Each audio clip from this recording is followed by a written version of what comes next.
Hello, good morning, good afternoon, good evening, everyone. I cannot believe we're live. It's actually our 5th week of the PPM Summer Talks. And I'm really, really pleased and happy to see so many of you joining us. We've got some familiar and some new names, actually, some of our speakers. My name is Katie, and I'm here to welcome you all, plus my wonderful, wonderful speaker for today, Mark Christopoulos. And yeah, hello, Mark, welcome back. Good day, everybody. Glad to be here. Thank you, Katie.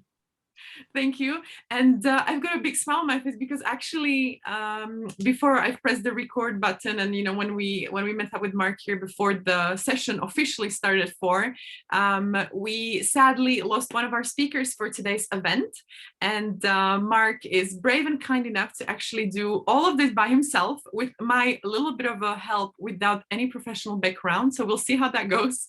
But why am I saying this to you? Because it reminds me that we're all human and things happen, and the way we take it, it's the way it goes. And I feel like we've got brilliant people here with us today. The topic of today is project analytics and all things new. Mark is going to tell us a few things that he got to know throughout his expertise, throughout his career path, something that he wants to share on this topic. And actually, I would love to ask everyone who's joined us today for something completely different. Don't leave your questions for the end of the session, but anytime you would feel like there is something that popped into your head, feel free to unmute yourself and ask Mark a question, ask him, start a discussion. Maybe if you see some other names in the room that you recognize, feel free to challenge them to see a different view on the topic that Mark will be talking about and presenting. Joe says, happy to jump in if needed. Joe, awesome. Feel free. We were actually talking about you to see if you would be interested in for tomorrow, for today, or actually taking my role as a moderator and all-around speaker. You're more than welcome to do so. But while we're here, most of you probably know final week of PPM Summer Talks. So, instead of having quite a big 2-day-long conference, we put together a 5-week-long one with one short and lovely session per day, 4 times a week.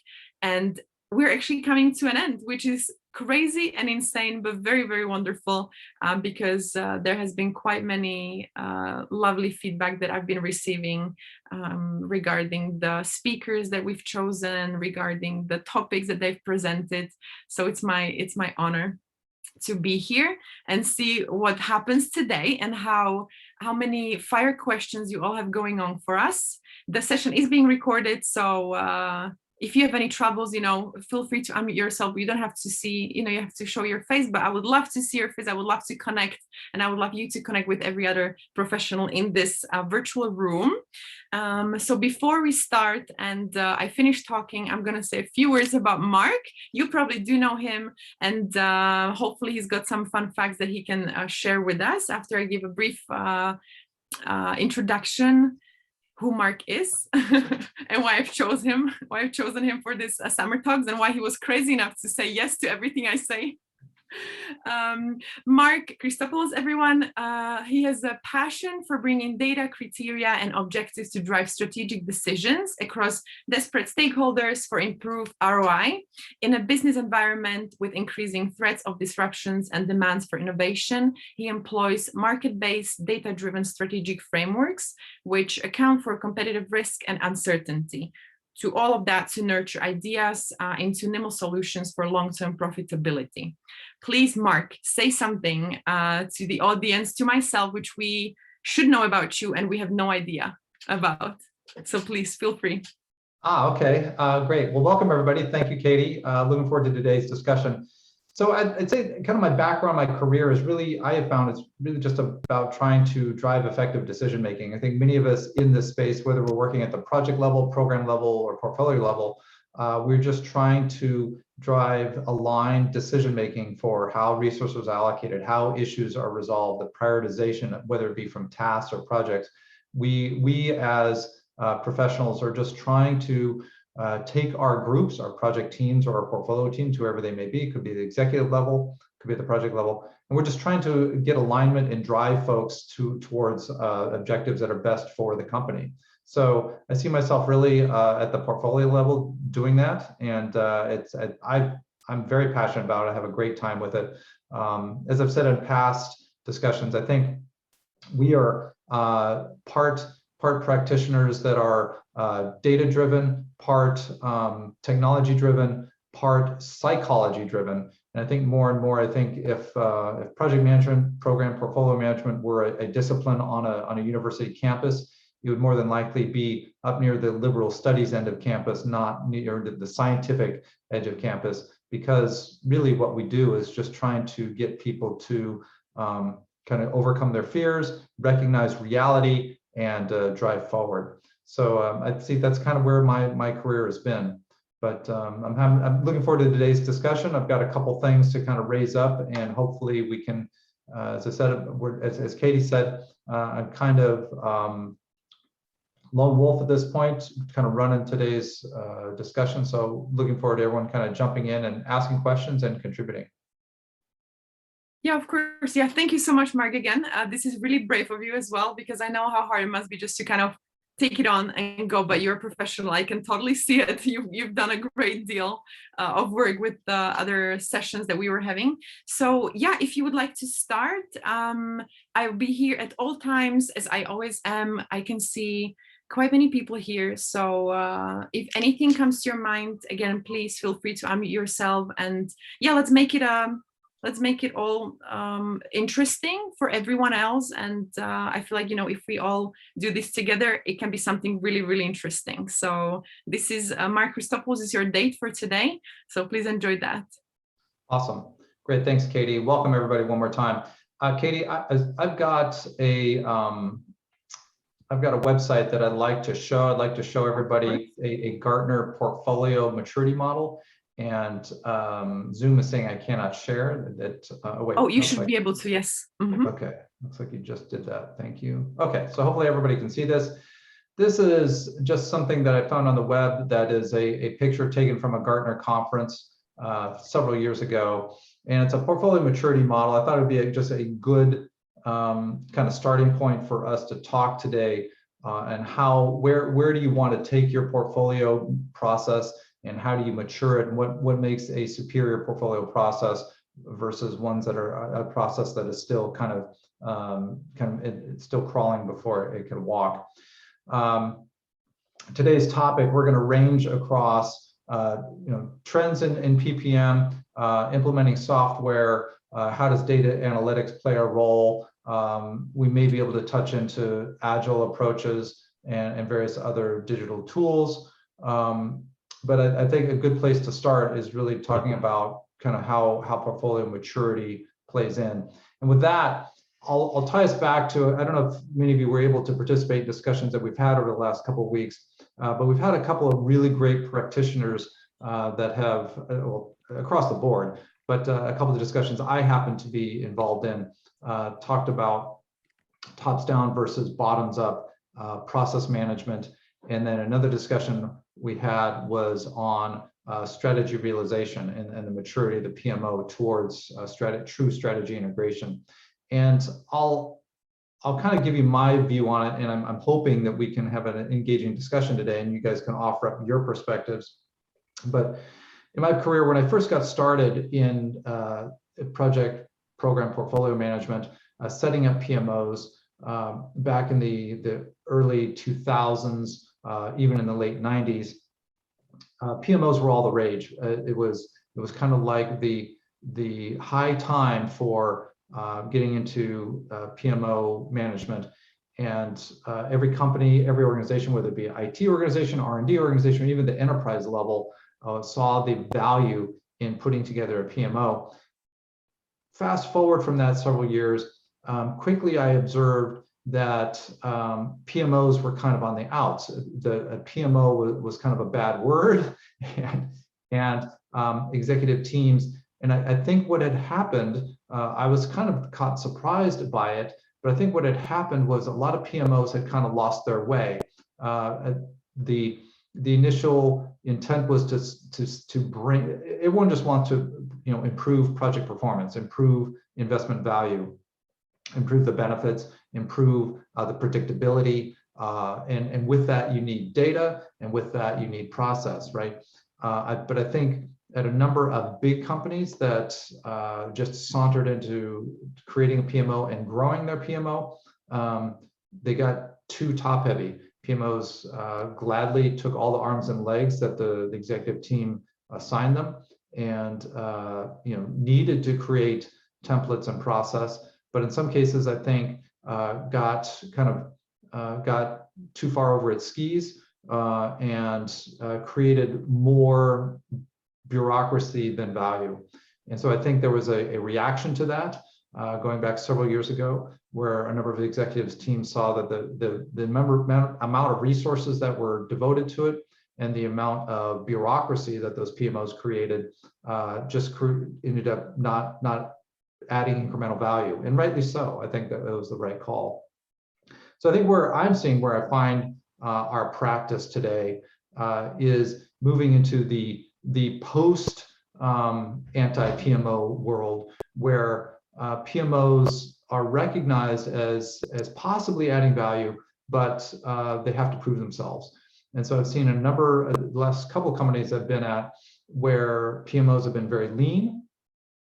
The amount of resources aligned to the PMOs are very lean, and it is very much an a la carte menu approach, where the head of the PMO must bring a tool bag to the team and optimize the various tools as to what's uniquely going on within the company. You have to get a sense of what the culture is, the appetite for discipline and structure, understand the individual players, understand what their individual needs are.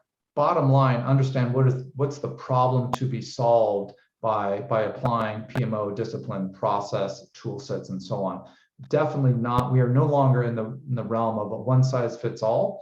And with that, I think that's where you're seeing in the discussions that I've been privileged enough to participate in on this platform for the last few weeks. You're seeing practitioners recognize that if they bring the right tool sets that are uniquely needed to that particular company's problem, that enterprise's problem, then you are able to have higher order conversations, such as you have enough trust where you can transition into a bottoms up process, where you are able to broaden the discipline and engage more people in the individual divisions, for example, as we saw from Merck last week. And at the same time, you're able to truly integrate with the overall strategy of the organization, which should be the intent for every PMO, is to not just execute the projects, but execute the projects according to where the company wants to go and achieve the objectives that the executive team has laid out. So with that, I'll kind of tee up this is a Gardner maturity curve that I went and found. I think it's very relevant and useful. You see towards the bottom left, you've got your projects are estimated, you've got your budgets determined, you've got internal processes centered on focusing on what are your critical projects. Moving from the left all the way over to the right, you've got consistency at the enterprise, across the enterprise level. You've got the portfolio modeled and optimized, including risks. So you're able to incorporate individual project risks and get a sense of across the portfolio, what's your overall risk and how do you optimize and do your trade-offs and your prioritization according to risk as well as benefit. You're able to look at what is the point of each of these projects and what benefit do they bring on a standard lexicon basis. And what do I mean by that? When you talk, I'm sure everybody here that has been involved with projects, every project has its own definition of why it exists and what success looks like. It could be in terms of efficiencies gained. It could be in terms of specific product objectives, getting to some clinical objective, being able to prove that some particular process is repeatable, whether it be at a research level or other scientific level. It could be, the project could be so self-aware that it actually has ties to target patients, patient population targeted, or even possibly some form of revenue. But being able, I have seen a mature portfolio is able to tie together all the projects into a common lexicon of benefits so that you're all judged by the same, let's say, target number of patients or patient benefit or total revenue or all of the above, rather than just having an apples to oranges comparison. So with that, I've got a number of different topics here that we've got on our list. Happy to talk about those, but I was hoping to kind of open that up and see if folks here might have some questions or differences of opinion or things to offer here, so that we could not just listen to my boring voice the entire hour here, but other opinions as well. Yeah, I don't think your voice is boring. I mean, you should ask them what they think about me. But yeah, please go ahead. Is there anyone who would want to hop in, make Mark sweat a little with questions? That'd be interesting. that'd be interesting. I can Marcus, actually see Joe. quite many. Hey, Joe. Yeah, Please. hi, Joe. Hi. All right, good morning. How you guys doing? Good morning. I wanted to add something. So similar to what Gartner has provided here, I want to share a screen and show kind of a deeper dive into data analytics, because as you nicely pointed out, data is what supports our decision-making, makes decision-making faster, easier, more correct. And so this is another thing that Gartner puts out that, let me hide this thing, kind of describes the maturity of data and data analytics. And you can see the axes here. You get more value as you go up, and it's more difficult to do. So in these kind of descriptions, what happened? Okay, so this is looking back. Descriptive analytics. Most companies are able to do this kind of thing using just data, just information. What happened? Why did it happen? So that's describing why did it happen. That's using diagnostic analytics. Going next, predictive, what will happen next. And then, getting into AI and machine learning, how can we make it happen? This is prescriptive analytics. This is optimization. This is the hardest thing to do. I don't think many companies, maybe some of the bigger companies out there are able to do this. But this, especially when it comes to portfolio analytics and predicting the success of studies or success of launches based on benchmarks or historicals. I mean, that's very hard to do. I think if you follow Mike Rea, his asymmetric learning blog post, he hates ENPVs, he hates TPPs because they're always wrong. And he had a blog post today that says McKinsey came out with a report that says, our predictions are equally wrong in both directions. And so net, we end up kind of being okay with if you have a big enough portfolio. But the data, the data is only as valuable as our ability to get to that next step, to predictive or prescriptive analytics. So I just want to throw that out there. Joe, that is fantastic. What blog did you say that was? I want to go look that up. Yeah, Mike Rea, he does a weekly blog. He's at a company called Idea Pharma. It's a consulting agency, but he's interesting guy, and he kind of throws away a lot of the traditional pharmaceutical expectations and processes, and kind of discourages people from going down that traditional path. Very interesting. I love that. Yeah, I'm going to go check that out. I've become a fervent anti-NPV believer for all the reasons that you were just indicated. And this graphic is awesome. So let's talk about it a little bit. So I have found in my experience, really spending time within the PMO, getting people to move beyond, typically for the roles I've been brought in to do is to try to drive the maturity of the portfolio organization. I haven't been usually brought into an organization that already has an enormous amount of analytics already in place. So usually I'm the one that's driving, trying to mature the analytics. And I think one of the psychological shifts that I have found that is very useful is taking that chart that you just showed and within the project space, driving the project teams to move away from just direct execution, just figuring out what has happened. And yes, trying to look ahead and say, okay, let's try to look ahead and say, within the next quarter, where are the risks to schedule? Where do we think that we may end up running behind or running into bottlenecks rather than just reporting what's already happened? So I think that's very powerful to take that. I think that's really what our business now is trying to help projects and the portfolio and overall, not just report what happened last quarter, but trying to look at what's going to happen next quarter. Yeah.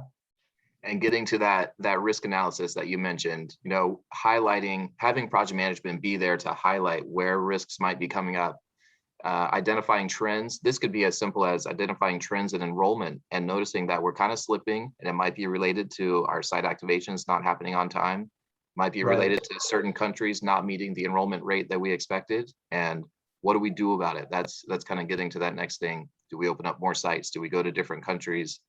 Do we, accelerate? Do we bring in a study startup unit? So lots of options. And that's the part where using the data to make decisions becomes the value that the project managers and the PMO can provide. Yeah, because I think the PMO is really uniquely suited to kind of roll up all the different data points together, right? There's no one else really in the organization. Most people are really focused on execution of day-to-day or even execution of their projects day-to-day. Few organizations are able to pull together all the data and step back and say, okay, across all the projects, here's what we're seeing in terms of patient signups. Here we're seeing what we're seeing with our clinical studies. And yes, I like that. The trending is what's key. You may only have several data points that you don't have the luxury of having tons and tons of data to be able to show exactly what's happening. But if you can kind of draw a line with a few data points that you have to try to start showing a trend, then you can hopefully start drawing some alignment as to what do we do about it, what's actually happening and what do we do about it. Yeah. May I say something? Hey, Vladimir. Yeah, hi, Vladimir. Welcome. Yes. Yeah, unfortunately, for some reason, I wanted to start video, but unfortunately, when I clicked at this icon, oh, okay, now I can start my video just to make sure I'm not on the beach. And here's another question, which is kind of for me as a consultant, it looks a little bit kind of awkward what's going on in portfolio. In that graph where portfolio optimization is the highest level of company kind of maturity and abilities of the members. For me, it seems absolutely natural. How can you make multi-million decisions using very simplistic, I would say, and very often not accurate tools? And in my opinion, it is worth to invest into much more advanced tools, not only about collecting information, not only about slicing and dicing, but in general, in order to generate really kind of best possible decisions. And it seems to me, I attended enough I mean this conversations about portfolio, and I kind of don't see that that somebody is moving ahead. And I hear everything. And when I started doing this and developed my first portfolio optimization model and just aligned it with risk management model, etc., it started at the beginning of 2000s, but still about maybe 16 years later, we're exactly in the same place. Just why did it happen? So Vladimir, awesome questions. I think it's spot on to the discussion that where we're at as a practice. So let me kind of tee up my thoughts, and maybe Joe or others please weigh in as well. So I think that is in essence the question that we face ourselves as practitioners in this space. and that today as well as ongoing. If you think about the continuum of executive decision making, I've actually come into some organizations where there's very little data, very little process discipline applied as of yet, and you're basically the executives are left to themselves to basically just have the conversation and duke it out. They decide where the investments get applied and how do they manage their risk. And I'm sure you'll all agree, from my observation, it's it falls victim to all the biases that we're very familiar with in terms of recency bias, confirmation bias, the typical human frailties that we're used to in any decision making, especially when money and prestige are involved. And so, to your point, Vladimir, yes, very easily, if you're not careful, you could apply lots of technology, lots of data, lots of tools, lots of templates, and you may not feel like you're really moving the needle at all, and you may not be. So that's why I have been challenged, luckily enough in my career, I've been challenged by the executive team to really kind of show how do you bring that data, how do you bring that tool sets to actually improve the decision making. And it comes down to, what are the criteria that the executives use for using their decision making and looking for risks unique to your business. What are the things that drive issues, drive bottlenecks, and kind of raise the level of risk?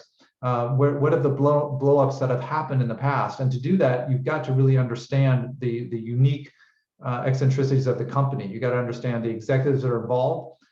And you're not always, to your point, I've yet to see a perfect model anywhere. I've never seen a turn the crank set of tools and data where you just add water and stir and you can make perfect decisions. To Joe's point that he just mentioned, more often than not, I see, when you do your TPPs or you do your project assessments, they're wrong. They're wrong both ways. Some of them are wildly high, some of them are wildly low. But I have found that it's better than nothing. At least putting the tools in place drives conversation and drives the humans involved to try to do estimates. They're wrong, but at least it tests assumptions and it forces people to really talk about what's the problem we're trying to solve and which things are actually relative to the decision making or not. But Mark, let me say you something. I'm kind of very practical guy. Portfolio optimization model, I'm calling portfolio selection model.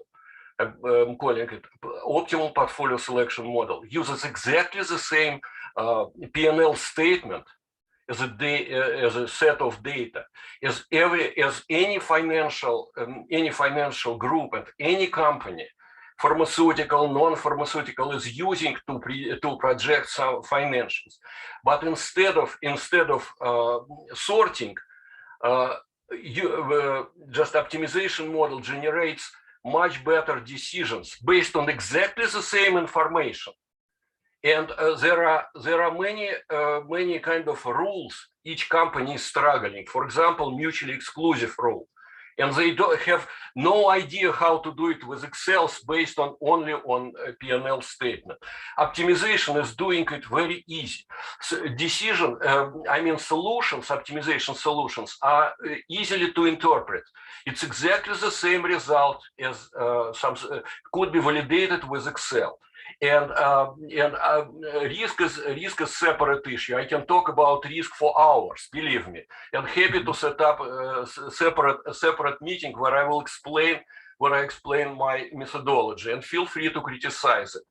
And the point is, it's exactly the same set of data, but more advanced algorithms. And comparing with sorting, optimization gives us at least 30% better solutions. 30% better. What is, and you can run multiple what ifs kind of to validate the solution, to check your assumptions, etc., etc. And I can continue. I don't want to grab all time till the end of the meeting. So I think, Vladimir, what you're saying is there are models out there that are superior in terms of taking the P&L data in applying algorithms that have shown to actually be better in terms of their prediction rather than. I can prove it. Yeah, I no, can no, prove I'm not questioning that. Yeah, that thing makes sense.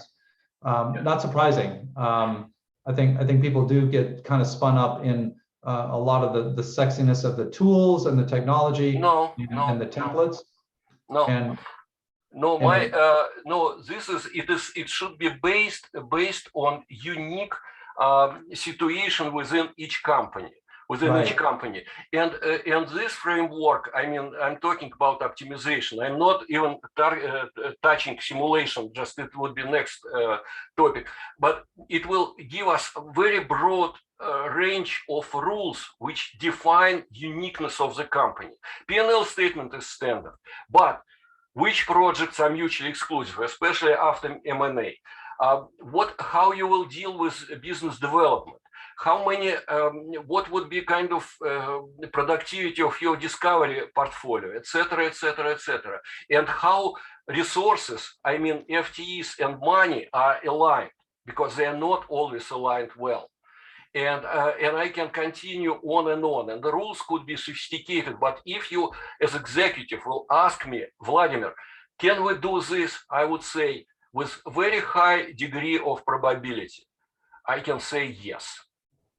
And it does not have any limitations except understanding what this model is about. And it's not like giving information for decision makers to decide which portfolio to select and how to align resources and demand. But people in portfolio, they should understand what these models are about. And I have real examples in my career.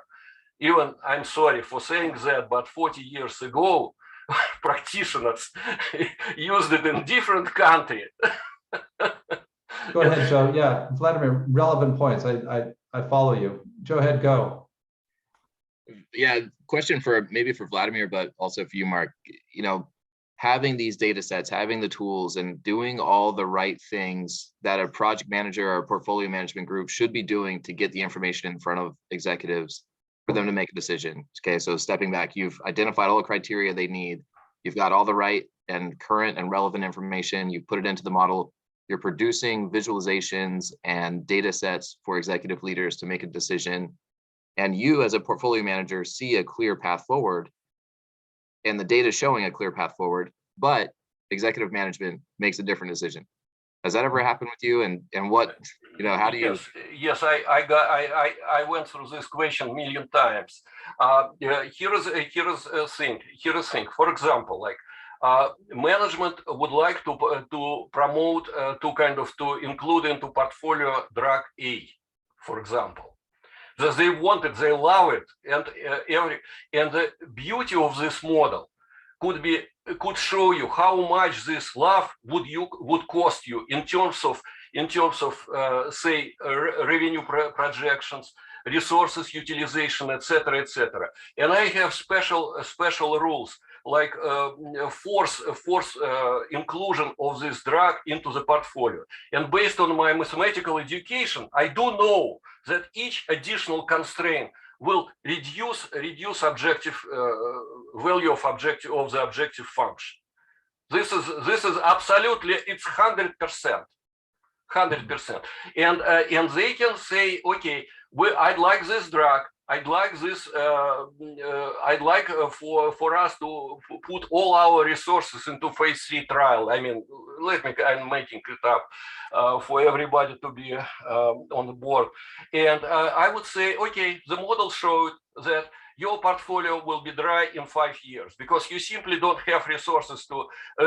Today would be everything would be perfect, but in 5 years you will have catastrophe in your company. Mm-hmm. This is just example how it would work. Mm-hmm.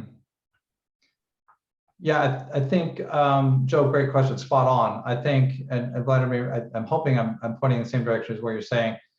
From my experience, I have been, as I said, I have been in environments where we don't have quite the level of maturity, Vladimir, that you're talking about in terms of data and being able to apply algorithms and so on to the decision making. It's really been more spreadsheet based and very basic.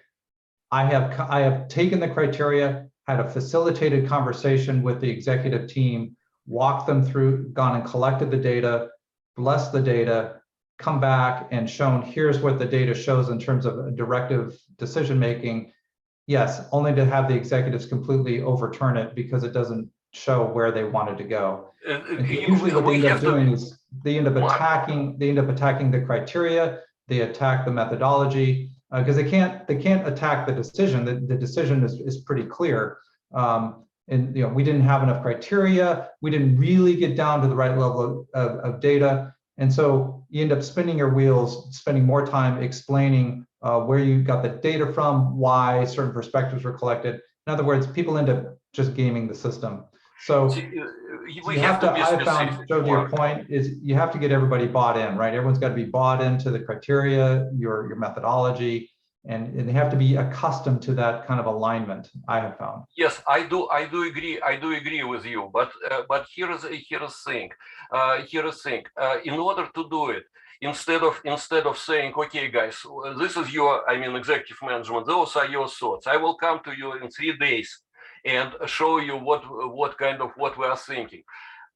These decisions could be made instantly, almost instantly, because the model you put additional conditions, and again, conversation should be specific.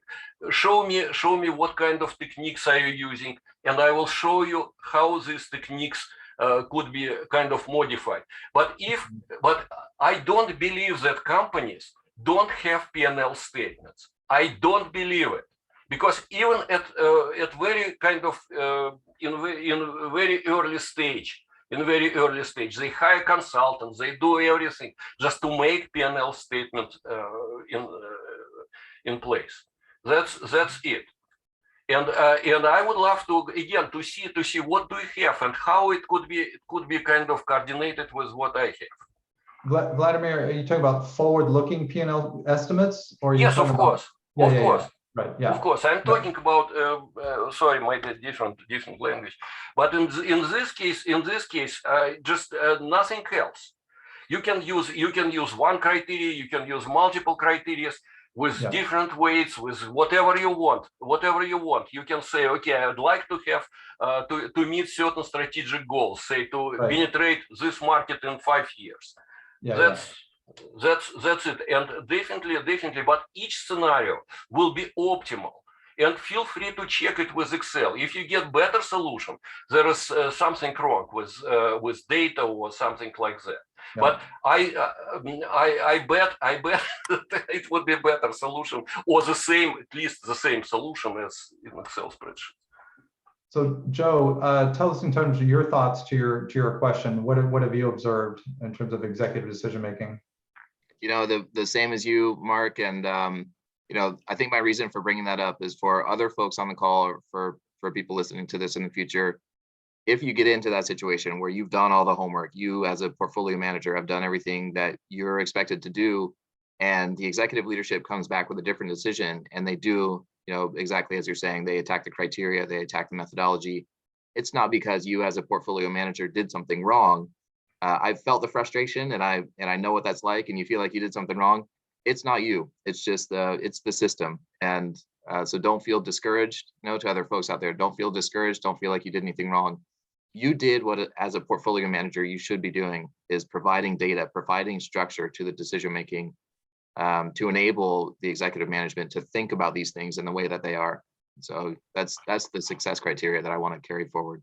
Yeah, and you have to stay behind your decision. You have to stay, and this is exactly what I'm talking about. It means maybe better training in more modern mathematical techniques. And my last point to you, Joe, is I'm very skeptical about machine learning in portfolio management. The only implementation was just a derivation of probabilities of success. And it is also I can talk about it for hours to find out that it is the same probabilities of success at a therapeutic area level. That's it. And in therapeutic area level, we have in CNS, we have multiple sclerosis, and we have much more and we have Alzheimer's. And probability of success is applied to exactly the same guys, the same way. And I can again, I would say, guys, this is what is forgotten. Pretty well known, very well developed tools and techniques based on so-called operations research, which includes mathematical optimization, mathematical simulation, Monte Carlo simulation, to evaluate portfolio risk and manage a variety of risk mitigation strategies. And all these tools, they use exactly the same data as any company is using. Exactly, not even a bit more, but they are much more effective. Vladimir, thank you. I think I'm a little bit overstated. I think what you're saying makes sense. Each company kind of needs to find what's going to work for them, and does it apply and do people believe in it?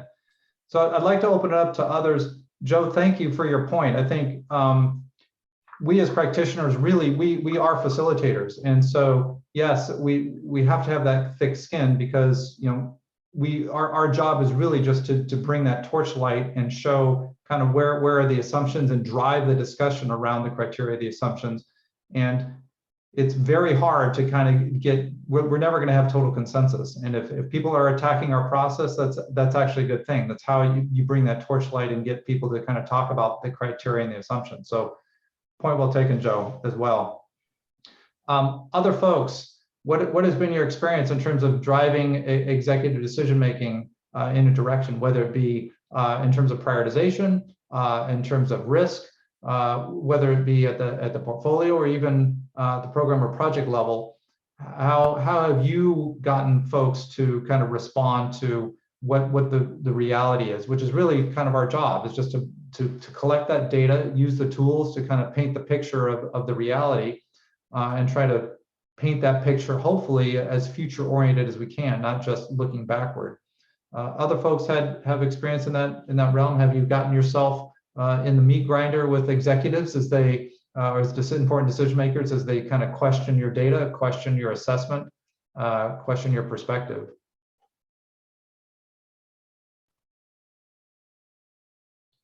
Yeah, so far I just wanted to say that, yeah, anyone feel free to join the discussion. I've been here, I've been listening and watching, and this is incredible. Just to really listen to professionals like all of you speak. It's incredible. So yeah, feel free to join the discussion and ask questions. We actually don't have that much time, which is crazy, but feel free to pop in. I'm not sure if anyone has any questions. I was going to suggest, while people think about that, maybe Mark, we can rattle off. I know we don't like to talk about tools on the show, but I think it's useful for some of the new people or people who are coming into companies that are just building this capability to understand some of the tools in the field that are used for portfolio analysis. So I thought maybe we could talk about a few that we've experienced.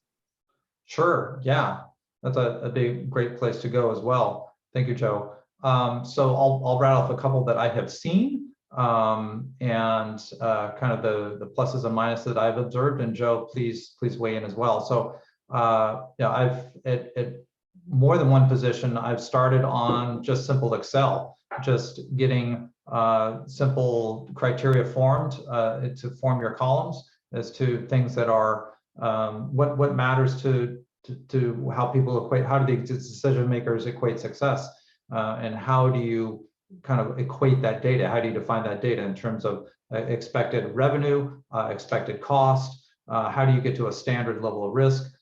In just spreadsheeting that out, just that in itself drives an enormous amount of discussion as to what's important to the company. I've been in positions where they've already been running on spreadsheets and they're now ready to move into a tool like PlanView, or many times they're already up and running on MS Project, and you're able to glean some amount of analytics from the projects and move it into PWA. I found challenges with PWA to truly be able to drive kind of the prioritization discussions. usually I have to use some other tools along with that. But Joe, what's kind of been your experience? Similar, yeah. So I think for most companies, starting in Excel, like you're saying, builds the foundation for the process. So that's really important to start simple. And Excel is, I mean, it's the most flexible tool we have available to us. So Right. Companies can't get away from it. That next level of maturity, so stepping into things like Enrich, portfolio analytics, or Planisware has a portfolio analytics tool. These are for pretty massive portfolios, much bigger than my company right now. Decision Lens was another interesting tool that I've used in the past. Smaller portfolio, but it allows you to create a weighted scorecard. So it takes kind of that Excel spreadsheet to the next level and creates consistent criteria and allows you to get an output based on a weighted scorecard that is unbiased. And I think that's the key thing. So those are kind of the three that come to mind: Planisware, Enrich, and Decision Lens, and there are many more. Yeah, I've gotten exposed to Planisware, Decision Lens as well. At my previous company, we did a lot of work with Decision Lens, and at the time, two opposite ends of the spectrum. Decision Lens, because it's kind of relatively small and scrappy, they work with us in terms of helping us really configure what we needed with that weighted scorecard and getting the analytics that we needed, which was great. And then, sorry, what was the other one? Oh, Enrich. I haven't had any experience with Enrich. I've seen presentations, and I think it's really relevant. Definitely spot on in terms of kind of what we need in terms of decision making. I like Aisha's question here. Any experience with Power BI, pros and cons? And let me touch on that because I'm going through this process now. I have set up a Microsoft-based project portfolio management system at my company, and like Mark said, it works well for small companies, small portfolios. When you get into heavy analytics, it gets a little more cumbersome. And so I brought in some additional tools on top of just MS Project and PWA. This is Project Widgets that allows connection between projects, and One Pager, which allows you visualizations on top of just MS Project, more appealing Gantt charts, I guess. For the data analytics part and for the portfolio management, Power BI, I think, gives great visualizations, great outputs, as long as you have the right inputs. And that's where it gets tricky in PWA. You have to add custom fields, add a lot of information in there that's not built kind of out of the box. And so, Power BI, fantastic tool, and it integrates really well with Project Online and PWA, as long as you have the right inputs. That's been my experience. Yeah, spot on. Same here. We actually, my current company, we invested some time in standing up Power BI and sitting on top of our PWA repository. And yeah, we just got ground down in trying to make sure that we're getting the right inputs pulling from PWA, but then also displaying that information. And Microsoft does a great job of integrating across their products, but we've got a pretty lean portfolio team, and trying to manage all the different eccentricities between PWA and then managing Power BI and managing the dashboards and managing the feeds and making sure that everything's in sync was a little bit daunting for us. But yeah, it's an awesome set of tools. If you've got a relatively small team, you've got the resources to be able to learn the different tools and the integration between them. It's a great place to go for sure. That was a great question, Aisha. Thank you. Other questions on tools? Yeah, exactly. Anyone has any other questions? I don't want to keep Mark here forever, so make the use of him. We got 6 minutes left, then I got to jump. Yeah, but yeah, thank you so much, everyone, for the questions. For Joe, stepping in. I can actually see. Yeah, is there anything else that Mark you would want to share? Anything that wasn't being said or feel like should be addressed? I would like to, let me see, okay, yeah, I'm just looking at Aisha's question. I'd like to kind of re-underscore a couple of points that Joe raised up that I think they were just spot on. So as you're looking at your portfolio maturity, think seriously about your data maturity and what are the questions you're trying to answer. I think we're moving out of a realm where PMOs are just it's accepted that the PMO is just going to churn out a bunch of data and just publish a bunch of reports, and everyone's going to think that's wonderful. We're now in the realm where a PMO has to kind of prove itself on a quarterly basis, and with that you have to be solving problems and predictively looking ahead and seeing where are the issues that are affecting the projects in the portfolio with your clinical studies or with your planned research studies, wherever your portfolio is guided. And it's up to us as practitioners to identify the kind of the key data points that are the data tracks that are going to support that decision making and manage those risks. It's up to us to figure that out, interviewing the executives, understanding the nature of the business, understanding where the issues are, looking ahead quarters or even a year or so, and figuring out what's the relevant data and what are the trends that we need to identify to pull that together. And if your current sets of tools aren't able to get you there, then you need to be an advocate to help figure out what is the tool set that's needed.